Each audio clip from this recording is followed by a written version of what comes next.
Hi everyone, the channel is Mind Maps Education. Welcome to this channel. Today we'll be studying chapter 5 from class 6th, separation of substances. In this chapter we are going to study about the need for separation of substances first. Second will be the techniques to separate substances from each other or amongst each other.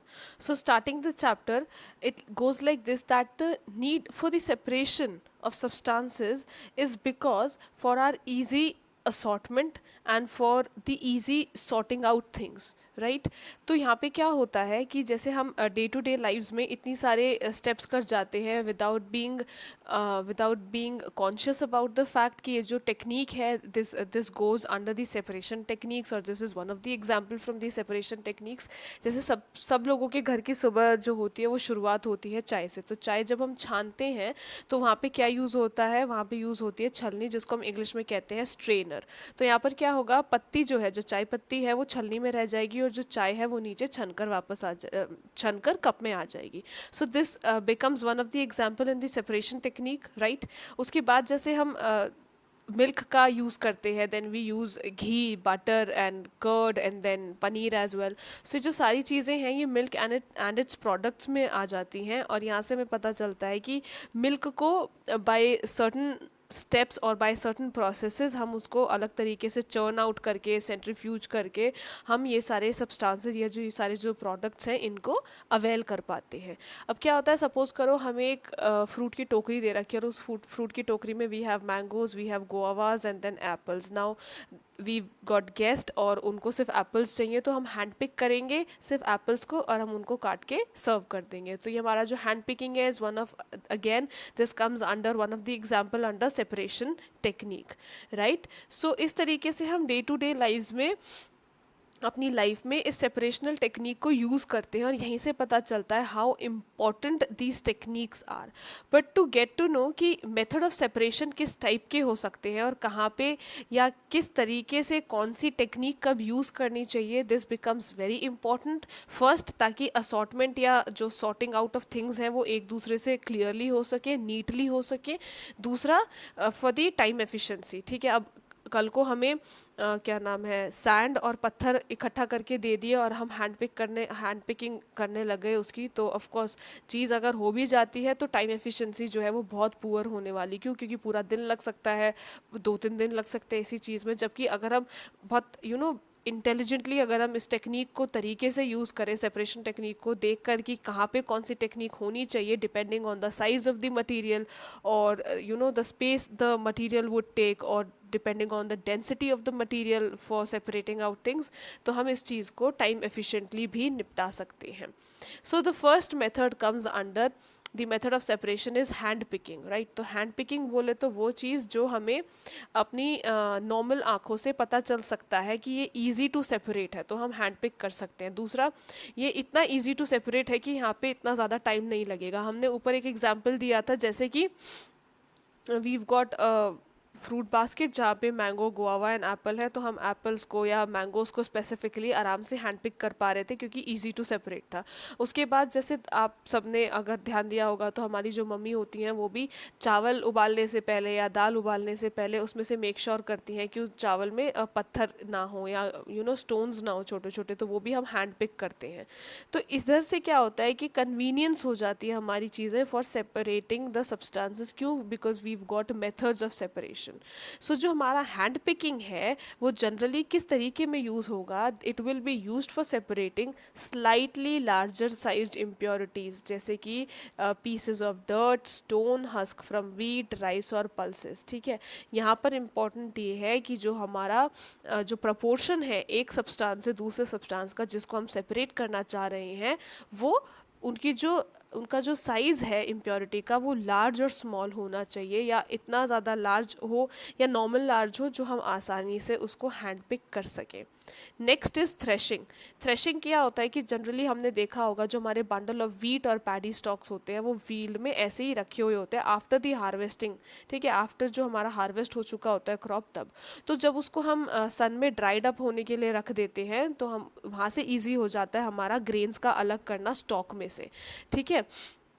तो threshing कैसे होगी कि threshing होगी कि जब हम उन stock को, जिनमें ग्रेन्स हैं, उनको हम बीट करते हैं, in the process the stalks are beaten to free the grain seeds. जैसे अगर हमारे ये स्टॉक्स हो गए तो यहाँ पे हमारे छोटे छोटे छोटे छोटे सीड्स होते हैं, ठीक है। तो ऑफकोर्स हम इसको हैंड पिक नहीं कर सकते, क्योंकि एक स्टॉक में there are hundred and hundreds of seeds या ग्रेन्स, और उसके अलावा इतना ज़्यादा क्रॉप होता है। सो वहाँ से हार्वेस्टेड क्रॉप में से या हार्वेस्टेड ईल्ड में से हमारा ये निकालना will be possible only by the method of threshing. जहाँ पे अगर आपको ये फिगर देख सकते हो तो ये क्या कर रहे हैं, ये अपने स्टॉक्स को यहाँ पर बीट कर रहे हैं। और जब बीट कर रहे हैं तो ये देखो, ये सारे ग्रेन्स जो हैं, ये सारे ग्रेन्स हैं जो अलग अलग होकर आए हैं, और ये जो स्टॉक्स रह जाते हैं ये हम पीछे फेंक देते हैं, ठीक है। अब इसके फॉर द इजी और for the betterment of this process we got machines as well, जो कि थ्रेश कर पाती हैं लार्ज क्वांटिटीज ऑफ ग्रेन्स को एक ही बार में। Next method is winnowing. So winnowing generally कब पॉसिबल हो पाता है, जब हमारे पास एक हेवियर कंपोनेंट होता है और एक लाइटर कंपोनेंट होता है, ठीक है। हेवियर और लाइटर कंपोनेंट की जो हमारा कॉम्बिनेशन होता है, जब हम उसको सेपरेट करना चाहते हैं तो हम कैसे करते हैं, हम एक अपराइट या मतलब रेज्ड प्लेटफॉर्म पे चढ़कर हम इसको इस तरीके से छानना चाहते हैं जहाँ पर वी मेक श्योर कि जो विंड की डायरेक्शन है या जो एयर की डायरेक्शन है वो इसी तरफ हो, ठीक है। अब इस तरफ से क्या होगा, जो हमारा लाइटर पार्टिकल है वो हवा की वजह से थोड़ा दूर जाकर पहुंचेगा, और जो हेवियर पार्टिकल है, जो हेवियर कंपोनेंट है, वो नीचे जाकर इकट्ठा हो जाएगा। तो इस तरीके से हम ग्रेन्स को किस चीज़ से सेपरेट करते हैं, हस्क से सेपरेट करते हैं। अब हस्क से कैसे सेपरेट हो सकता है, क्योंकि जो हस्क है वो लाइटर इन डेंसिटी होता है, तो वो with the direction of the wind और with the flow of the wind जो है वो थोड़ा दूर जाकर सेटल होता है। So this process is known as winnowing. Next method is sieving. Sieving का सबसे बहुत नॉर्मल जो हमारा एग्जाम्पल है वो है हमारा चाय पत्ती और चाय, ठीक है। तो जब हम चाय को सीव करते हैं या जब हम चाय को छानते हैं with the help of the strainer, सबसे इम्पॉर्टेंट बात यह है कि यहाँ पे हमें स्ट्रेनर की ज़रूरत पड़ती है। तो स्ट्रेनर से क्या होगा, चाय नीचे आ जाएगी, चाय पत्ती खट ऊपर रह जाएगी। वैसे ही जैसे हमें कभी कभार क्या होता है, आटा भी छानने की ज़रूरत होती है, क्योंकि उसमें कुछ इम्प्योरिटीज़ होती हैं या कुछ अच्छे से हमारे गेहूँ जो है वो पिसे नहीं होते हैं, तो तब भी हम स्ट्रेनर का ही इस्तेमाल करते हैं कि जो फाइनली जो हमारा पिसा हुआ जो फ्लावर है वो हमारा नीचे की तरफ आ जाए और बाकी बचा हुआ हमारा स्ट्रेनर में ही रह जाए। सो इस गिवन फिगर में वी कैन क्लियरली अंडरस्टैंड कि स्ट्रेनर का यूज़ है, जैसे हमारा फाइनली पिसा हुआ जो हमारा जो फ्लावर है वो नीचे आ जाएगा, और इसमें अगर हस्क है या स्टोन्स हैं या जो कुछ ऐसे गेहूँ या जो ग्रेन्स जो हमारे अच्छे से पिस नहीं पाए हैं वो यहाँ पर रह जाएंगे, जो ग्राइंड नहीं हो पाए थे अच्छे से वो ऊपर रह जाएंगे, ठीक है। एक और एग्जाम्पल अगर हम कंस्ट्रक्शन साइट पे अगर हम देखें तो वहाँ भी स्ट्रेनर का यूज़ होता है। वहाँ क्या होता है कि जब हमें सैंड जो है वो फाइन सैंड अगर हमें चाहिए तो हम स्ट्रेनर को, ये जो हमारी बड़ी साइज़ की जो स्ट्रेनर है उसको हम थोड़ा स्लैंटिंग पोजीशन में रख कर और यहाँ पर हम इसको ऐसे करके टाइम टू टाइम मतलब मूव करते जाते हैं ओवर द स्ट्रेनर। सो यहाँ से क्या होगा कि ऊपर हमारे जो पेबल्स हैं, स्टोन्स हैं, वो सारे हमारे सैंड से अलग हो जाते हैं with the method which is known by is sieving. So जो हमारा मेथड है वो जनरली तब काम आता है when we've got components of mixtures which have different sizes, ठीक है। तो डिफरेंट साइजेस के लिए हमें सीविंग की ज़रूरत होती है। Next is sedimentation, decantation and filtration. कभी कभी क्या होता है, अगर आपने नोटिस किया होगा, तो जैसे अगर हम चावल में से अगर हम इम्प्योरिटीज़ हटाना चाहते हैं तो व्हाट वी डू इज़ और what our mother do is कि उन चावलों को पानी में भिगो देती हैं, और जो ऊपर ऊपर का पानी होता है उसमें इम्प्योरिटीज़ आ जाती है, और फिर हम टिल्ट करके से वो ऊपर ऊपर का पानी जो है वो गिरा देते हैं, राइट। सो इसी चीज़ से हम समझते हैं ये वाला process which is sedimentation and decantation. क्या होता है कि जब किसी भी कंपोनेंट का जो वेट होता है जो ज़्यादा होता है, उसमें क्या होगा, सपोज़ हमने बीकर लिया या कोई भी हमने कंटेनर ले लिया, उसमें हमने अपना कंपोनेंट डाल दिया, राइट। अब कंपोनेंट में हमने ऐड कर दिया वाटर, तो जब अगर उसका जो वेट है वो ज़्यादा होगा तो वो नीचे जाकर सेटल हो जाएगा और ऊपर रह जाएगा पानी। ठीक है, ऊपर रह जाएगा पानी। तो जो नीचे जो सेटलिंग होती है हमारे कंपोनेंट की, उसको हम कहते हैं सेडिमेंटेशन। ठीक है, क्यों? क्योंकि वो सेटल हो गया है बिकॉज ऑफ इट्स वेट।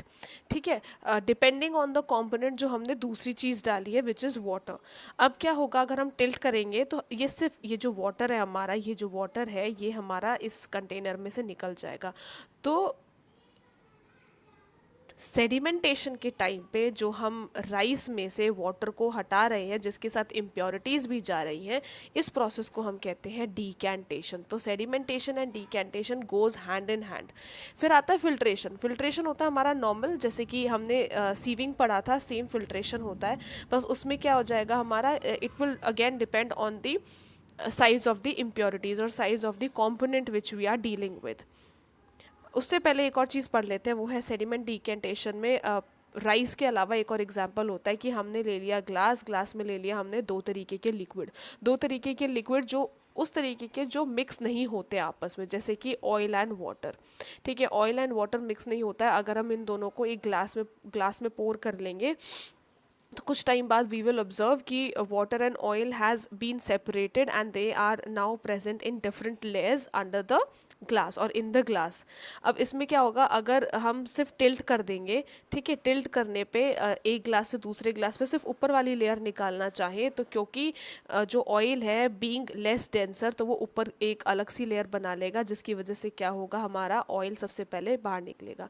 सो जो वाटर हमारा नीचे रह गया था this will be called sedimentation. जो हमने ऑयल की लेयर अलग से बाहर निकाल दी दिस विल बी कॉल्ड डीकैंटेशन। ऐसे ही हम एक और चीज़ कर सकते हैं, वो है हमारा मडी वाटर। ठीक है, अगर हम मडी वाटर लेते हैं जिसमें मड है या सैंड है, उसको हम उसको थोड़ा टाइम के लिए प्लेस कर देंगे लेफ्ट अनडिस्टर्ब्ड, और अगर हम उस कुछ टाइम बाद उस वाटर को अगर हम निकालना चाहें with the process of the decantation again, तो जो हमारा मड है वो नीचे सेटल हो जाएगा, जो पानी है वो मतलब अलग से बाहर आ जाएगा विद द प्रोसेस और with the technique known as the decantation. अब एक और चीज़ होती है, वो होती है फिल्ट्रेशन। फिल्ट्रेशन में we generally use either strainer, ठीक है, या ईदर सीव और क्लॉथ और फिल्टर पेपर। तो कोई भी ऐसी चीज़ जो हमारे कंपोनेंट को एक फ्रिक्शन क्रिएट करती है या एक ऐसा प्लेटफॉर्म क्रिएट करती है जहाँ पे हमारी जो इम्प्योरिटीज़ हैं वो उनके बीच के जो उसके जो छेद हो जाते हैं वहाँ पे रुक जाएं,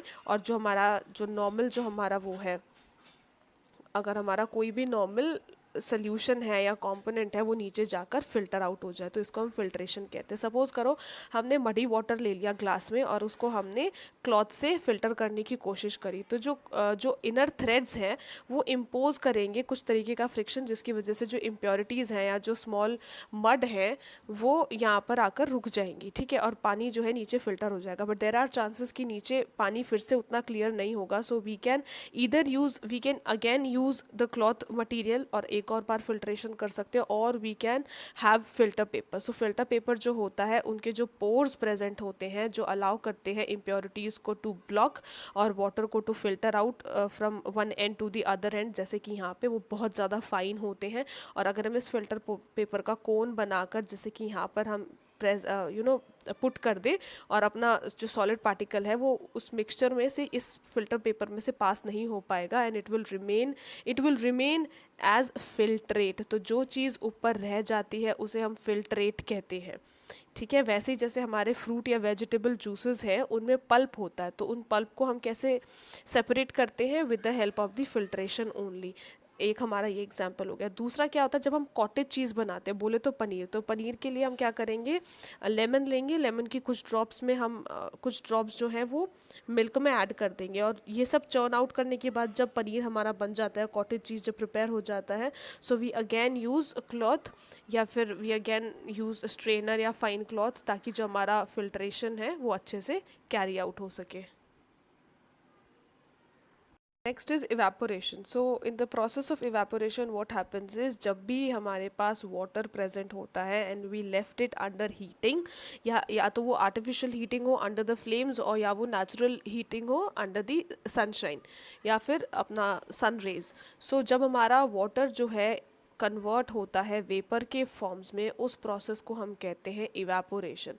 और इसी तरीके से हमारा सॉल्ट एक्सट्रैक्ट होता है। अब since we are studying about the separation techniques, तो इवेपोरेशन से क्या सेपरेट हो सकता है, that we can have salt extracted from the सी।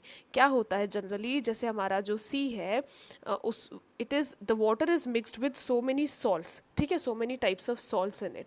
सो क्या होता है कि सी में हम क्या करते हैं, आगे आने मतलब सामने वाले लैंड पे हम कुछ शैलो पिट्स क्रिएट कर देते हैं, शैलो पिट्स जहाँ पे वाटर और with the mixture of the salt present होता है। अब यहाँ पे क्या होगा, with the help of the sun rays जो वाटर है हमारा इवेपोरेशन के प्रोसेस से वेपर का मतलब वेपर का कन्वर्जन, वाटर का कन्वर्जन हो जाएगा वेपर पे, and we'll all be left with the salt. अभी जो सॉल्ट है ये रॉक सॉल्ट होता है, मतलब कि although this is the common salt what we generally use in our kitchen and for food, but this is not the one जो हम डायरेक्टली कंज्यूम कर सकते हैं। Why? Because this is now this जो हमारा बचा है salt undergoes further purification steps या फर्दर प्रोसेसिंग स्टेप्स, तब जाकर we can consume this salt. But we must know कि जो हमारा सॉल्ट फॉर्मेशन है, जो सॉल्ट एक्सट्रैक्शन है, that comes under the separation technique known as evaporation. One must have noticed कि जब हम मिल्क को बॉईल करते हैं and when we place any lid on to the container या फिर हम कोई प्लेट ढक देते हैं, सो उसमें अगर हम थोड़ी देर बाद देखें तो वहाँ से जो है कुछ वाटर ड्रॉपलेट्स क्रिएट हो जाती हैं। वो इसलिए होती हैं कि जब हमने मिल्क बॉईल किया था तो उस दौरान एक प्रोसेस हो रहा था विच भी से इट की इवेपोरेशन हो रहा था, ठीक है। इवेपोरेशन मतलब कि वेपर्स फॉर्म हो रहे थे। अब जब ये वेपर्स ठंडे हो जाते हैं, they again condensed to form या they again convert to form water, या हम ये कह सकते हैं वाटर ड्रॉपलेट्स, ठीक है। अब वेपर्स का दोबारा वाटर ड्रॉपलेट्स में बनना इज नोन एज कंडेंसेशन। इस प्रोसेस को हम कंडेंसेशन कहते हैं। सपोज करो, अब एक एग्जांपल देती हूँ, सिंस वी स्टडीड इतने types of methods of separation, अब हमें अब पता चल जाना चाहिए कि इस गिवन एग्जांपल को हम किस तरीके से सेपरेट करेंगे। Suppose we have a container, इस कंटेनर में वी एडेड वाटर, ठीक है, सैंड एंड सॉल्ट। अब हम किस तरीके से इन तीनों को हम अलग अलग करके सेपरेट कर सकते हैं? Can we separated by hand picking, winnowing, threshing? Of course we can not. So यहाँ पर हम एक चीज़ कर सकते हैं, वो ये कर सकते हैं, वेट अ मिनट,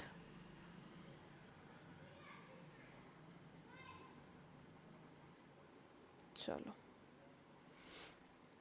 हम पे है एक कंटेनर, कंटेनर में है सैंड, ठीक है, ये हो गया सैंड। उसके बाद वी हैव सॉल्ट, सॉल्ट तो बिल्कुल वाटर में अच्छे से सॉल्युबलाइज हो गया होगा, and then we have all the water in it, ठीक है। कुछ टाइम बाद जब हम इस कंटेनर को अनडिस्टर्ब्ड रखेंगे, वी विल नोटिस कि जो हमारा सैंड है वो नीचे सेटल डाउन हो चुका है, ठीक है। तो जो हमारा सैंड है वो सेटल डाउन हो चुका है, जिसका मतलब कि ऊपर जो पानी है, ऊपर जो पानी की लेयर है, उसमें क्या होगा, उसमें होगा हमारा सॉल्ट, ठीक है। ये कुछ देर बाद की बात कर रहे हैं, जब वो अनडिस्टर्ब हो जाता है तो यहाँ से हमारा सॉल्ट हट जाएगा, वो पानी में प्रेजेंट होगा, सैंड हमारा नीचे होगा। Why? Because of its density, क्योंकि वो भारी है, क्योंकि उसका वेट ज़्यादा है, तो वो नीचे जाकर सेटल हो जाएगा। इस सेपरेशन नहीं, इस टेक्निक को हम क्या कहते हैं, इस प्रोसेस को हम कहते हैं सेडिमेंटेशन। तो मैंने बोला था sedimentation and decantation goes hand in hand. तो हम क्या करेंगे, इसको थोड़ा टिल्ट कर लेंगे दूसरे कंटेनर में। अब इस दूसरे कंटेनर में हमारे पास आ जाएगा पानी और सॉल्ट, ठीक है। और इस वाले कंटेनर में, यहाँ पे जो एक और कंटेनर होगा हमारा, यहाँ पर क्या रह जाएगा, यहाँ पर हमारे पास रह जाएगा सिर्फ सैंड। तो अब एक दो प्रोसेस करने से, सेडिमेंटेशन और डिकेंटेशन करने से, हमारे पास सैंड अलग हो चुका है, but now we are left with water and salt. So हमने बोला, मैंने अभी जस्ट बताया था कि सॉल्ट को हम कैसे एक्सट्रैक्ट कर सकते हैं, with the help of the process known as the evaporation. तो हम इस कंटेनर को अंडर हीट रख देंगे, और जब अंडर हीट रखेंगे तो होगा इवेपोरेशन। जब इवेपोरेशन होगा तो जो पानी है वो वेपर्स के फॉर्म में बाहर आ जाएगा और नीचे रह जाएगा सॉल्ट। बट क्योंकि हमें पानी भी चाहिए अलग से, हम पानी को वेस्ट नहीं कर सकते हैं, तो मैंने जस्ट अभी बताया था कि वेपर का कन्वर्जन वाटर ड्रॉपलेट्स में होता है कंडेंसेशन। और ये कब होता है? ये होता है कूलिंग इफेक्ट में। तो अगर मैं इसको सपोज़ किसी केटल में अगर मैंने पानी गर्म करने रख दिया जहाँ पे सॉल्ट भी था, अगर मैं बाहर पे एक प्लेट में आइस रख दूँ और इसको टेढ़ा कर दूँ, तो यहाँ से जो हमारे वेपर्स हैं जब इस प्लेट को हिट करेंगे तो यहाँ पर कूल हो जाएंगे। कूल होते ही वाटर ड्रॉपलेट्स बनेंगी और वाटर ड्रॉपलेट्स बनते ही हमारे दूसरे कंटेनर में पानी इकट्ठा हो जाएगा। सो एक तरफ सैंड इकट्ठी हो चुकी है, एक तरफ हमारा पानी इकट्ठा हो चुका है और केटल में अब हमारा बच गया सॉल्ट। तो इस तरीके से हमने सेडिमेंटेशन, डिकेंटेशन, इवापोरेशन, ठीक है, और कंडेंसेशन से हमने ये तीनों चीज़ें अलग अलग सेपरेट कर ली। और this is all about the chapter is, ठीक है, यही हमारा चैप्टर है। What is next? चलो, next is about saturation. Saturation क्या होता है कि जब हम किसी लिक्विड में कोई भी चीज़ ऐड करना चाहते हैं जो कि पूरी तरीके से सॉल्युबलाइज हो जाती है या मतलब मिक्स हो जाती है, तो इसका मतलब ये है कि वो सॉल्युबल है। फर्स्ट वो सॉल्युबल है। सब जैसे हमारे पास ये ग्लास है, ठीक है, ग्लास में हमने डाल दिया पानी या सपोज डाल दिया हमने दूध, ठीक है। अब इसमें हमने डालना चाहा नमक। अब नमक जो है मैं डालूंगी और मैं स्टर करती जाऊंगी, मैं नमक डालूंगी और स्टर करती जाऊंगी। तो वो लेवल जहाँ तक हमारा नमक जो है अच्छे से सॉल्युबलाइज हो रहा है, अच्छे से मिक्स हो रहा है पानी में, उसको हम कहते हैं कि ये इसकी सॉल्युबलाइजेशन लेवल है, या this very component is soluble in water, ठीक है, क्योंकि ये मिक्स हो पा रहा है। वो लेवल कि जब तक हम सॉल्ट को मिक्स कर रहे हैं पानी में और वो मिक्स होता जा रहा है, पर एक टाइम ऐसा आएगा कि अब the water will no longer be able to mix the salt in that, ठीक है, स्पेशली उस अमाउंट ऑफ वाटर में। तो हम ये कहेंगे कि इस वाटर का सैचुरेशन लेवल आ गया है, मतलब कि इस लेवल तक ही इतने अमाउंट ऑफ वाटर में इतना ही सॉल्ट आकर घुल सकता है या मिक्स हो सकता है, इससे ज़्यादा नहीं होगा। क्यों? क्योंकि अब ये एक सैचुरेटेड सोल्यूशन बन गया है। अगर हमें कभी किसी भी गिवन लिक्विड की सैचुरेशन बढ़ानी हो, क्षमता बढ़ानी हो कि इतने गिवन अमाउंट ऑफ नमक से ज़्यादा अमाउंट ये मिक्स कर सके, तो हम जनरली इसको फ्लेम्स पे रख देते हैं, मतलब कि हम हीट करवा देते हैं। हीट करने से सैचुरेशन लेवल जो है वो इंक्रीज कर जाता है, ठीक है। This is how the chapter ends. I hope आपको ये चैप्टर समझ में आया होगा। Thank you so much for watching this video.